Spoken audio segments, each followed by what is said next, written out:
os mecanismos de coagulação bioquímicos e essencialmente os mecanismos bioquímicos. Aqui vou seguir um bocado os esquemas do Fox, são esquemas muito modernos e têm vindo a evoluir ao longo dos tempos. Está sempre a publicar novos esquemas. Eu gosto, nós trabalhamos nesta área, seguimos sempre o Fox, né? E então temos a coagulação primária, que é o corte dos glicomacropeptídeos da capa-caseína para destabilizar a micela de caseína, e a micela de caseína destabilizada depois começa a formar agregados, que é a fase secundária, que nós vemos aqui na primeira imagem a adição de coagulante, que é uma enzima, portanto, é representado por estas tesouras. O coagulante vai destabilizando as micelas de caseína e as micelas de caseína destabilizadas começam a agregar e vão construindo redes tridimensionais, que é as redes proteicas, não é? E depois começamos a introduzir processos. E esses processos vão todos no sentido de concentrar a caseína, que é o corte, para permitir a expulsão do soro, a agitação da caseína, da rede proteica. Eventualmente podemos descer o pH em algumas tecnologias, noutras não. Isto já depende um bocadinho do tipo de queijo. Podemos fazer cocção ou não, umas tecnologias têm, outras não. O que é certo é que em todas as tecnologias, nesta fase, vai haver concentração de caseína. E desidratação, claro, é evidente. E depois depende um pouco do queijo pretendido, a quantidade de caseína concentrada no queijo em fresco, como o Pedro Louro gosta de dizer e bem, é queijo em fresco, não é queijo fresco, é queijo que foi produzido e está em fresco, que vai ser curado. Depois, as fases seguintes são exatamente para continuar a cinerse e o esgotamento, a pré-prensagem, o esgotamento, a moldagem, a prensagem e a salga. Portanto, no fim, vamos ter um concentrado de caseína em que os glóbulos de gordura ficam aprisionados por dentro dessa rede tridimensional. Nós temos uma micela de caseína que tem mais ou menos este aspecto, e é com isto que vamos trabalhar, e é sobre esta micela que as nossas enzimas vão atuar. E quais são as características dela? Ela é um novelinho assim muito bonito, que tem uns cabelinhos na ponta, que nos criam à volta dela uma carga, como se fossem os cabelos, uma carga negativa. E é esta carga negativa e a interação entre as diferentes micelas que as vai mantendo em suspensão.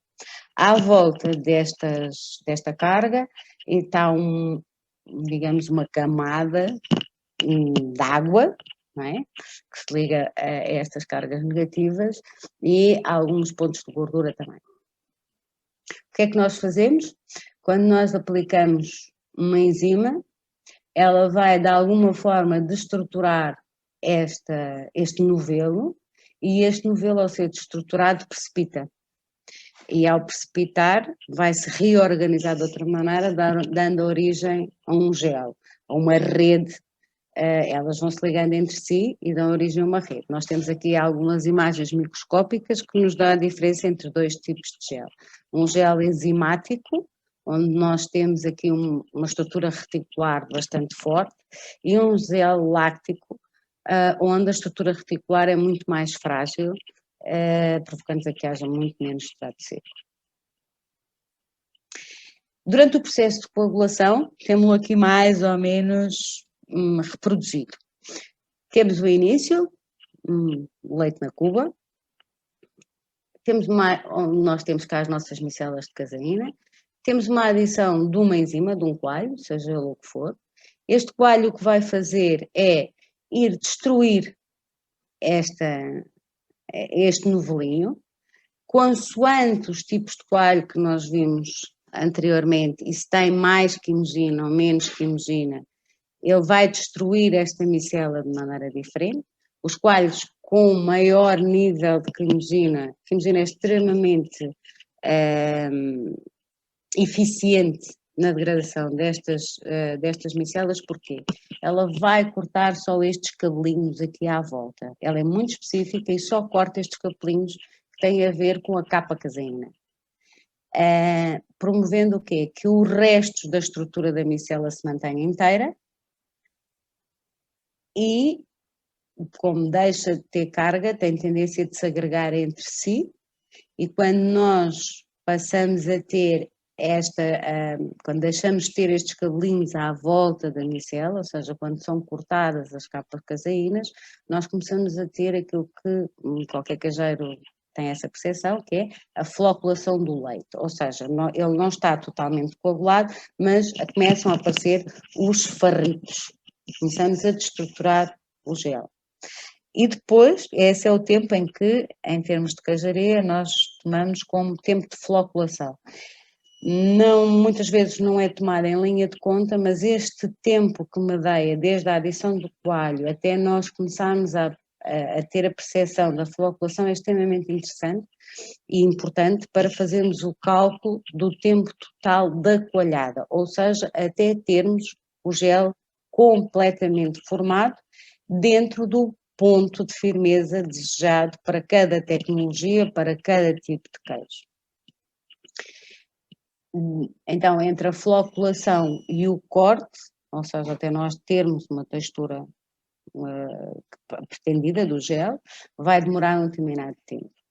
Tradicionalmente, em processos com alta controle, a nível industrial, há uma medida, há uma relação entre o tempo de coagulação e o tempo total de corte. Quando temos a firmeza da coalhada pretendida, nós então cortamos e o que é que vai acontecer? É como tivemos um pudim, não é? Nós cortamos e vai-se começar a desprender o soro que estava retido dentro deste retículo, digamos assim, deste gel. Aqui é importante que ao longo da formação deste gel nós temos no leite umas ligações que são fracas, pronto, são umas ligações eletrostáticas entre as diferentes moléculas que existem. A partir do momento em que nós utilizamos um coalho e começamos a quebrar as ligações da capa caseína, nós passamos a criar outras ligações entre as micelas que ficam e são ligações já irreversíveis, ou seja, elas mantêm-se estáveis ao longo do tempo. E primeiro começamos com um processo de agregação, até que fazemos um processo de gel e uma reticulação completa, onde quando nós temos a firmeza desejada, nós conseguimos depois então trabalhar, fazer a agitação, o corte, por forma a fazermos a sinérese de toda a água em excesso que queremos retirar. A diferença entre as diferentes enzimas que temos disponíveis é aqui o ponto principal, usando um coalho rico em quimosina, eu corto apenas estas pontas e não tenho desperdício de proteínas ou de macropéptidos que vão ser perdidos no soro e que baixam o rendimento. Vai ser de maior eficiência. E eu faço um gel onde, para além de recuperar uma maior quantidade de proteína, eu também recupero, ao fazer este gel, depois já vos passarei o vídeo, que mais vale, às vezes uma imagem vale mais que 1000 palavras, ao se agruparem, ao se fazer esta rede, ela vai prender dentro de si uma coisa muito importante, que é a gordura. E, portanto, nós não só recuperamos e conseguimos prender dentro deste gel o máximo de proteína, mas também conseguimos reter o máximo de gordura. E alguma água, que é também importante, porque Em termos de queijo, nós dizemos, eu quero um queijo muito molinho, temos um nível de umidade bastante elevado, mas normalmente é uma água livre, é uma água que não está presa dentro das micelas, significa que ao longo do tempo de maturação essa água vai desaparecer e nós vamos ter uma alteração na estrutura do queijo, na textura do queijo muito grande. Portanto, passamos de um queijo que inicialmente até estava muito macio e depois ao fim do tempo de maturação, como ele vai perdendo água, vamos ficar com um queijo duro, que é completamente diferente se eu conseguir agregar a água dentro das micelas, ela ficar presa dentro das micelas juntamente com a gordura. Tenho ali um processo muito mais homogéneo, consigo ter uma textura muito mais estável ao longo do tempo de maturação. E aqui, pronto, basicamente é o que eu vos acabei de dizer. Quanto maior for o rácio entre a coagulação e a proteólise, nós tivemos um coalho muito proteolítico, eu vou ter um gel muito menos consistente, com umas micelas aqui com uns buraquinhos, ou seja, com menos capacidade de criar esta estrutura reticular, por contraponto de um nível, de umas micelas muito bem feitinhas, muito bem estruturadas, que conseguem manter um gel muito mais forte, com muito maior rendimento. Temos aqui o exemplo, por exemplo, de dois coalhos, um que é um coalho microbiano e outro que é uma quimosina 100%. E vemos que o tempo de organização do gel é muito mais rápido no caso de uma quimosina 100% face a um coalho microbiano. E a firmeza do gel também é muito maior no mesmo tempo. Nós conseguimos ter uma firmeza de gel muito mais consistente com um coalho 100% de quimosina face a um microbiano, ou seja, serão os dois extremos do processo. Portanto, a capacidade entre a floculação e a proteólise, a diferença entre a apetência de um coalho para a capa-caseína ou apetências para as outras caseínas, a alfa e a beta. Quanto mais apetência tiver para a capa-caseína, maior rentabilidade vamos ter. Quanto mais apetência ou quando menos inespecífico for o coalho, menos rentabilidade vamos ter e texturas de coalhada completamente diferentes. Aqui nós podemos ter numa escala entre o menor ou maior a atividade proteolítica, ou seja, em que o cardo e as enzimas microbianas têm mais atividade proteolítica, acaba por ter impacto no sabor, eventualmente tem algum aparecimento de gostos amargos e nas texturas,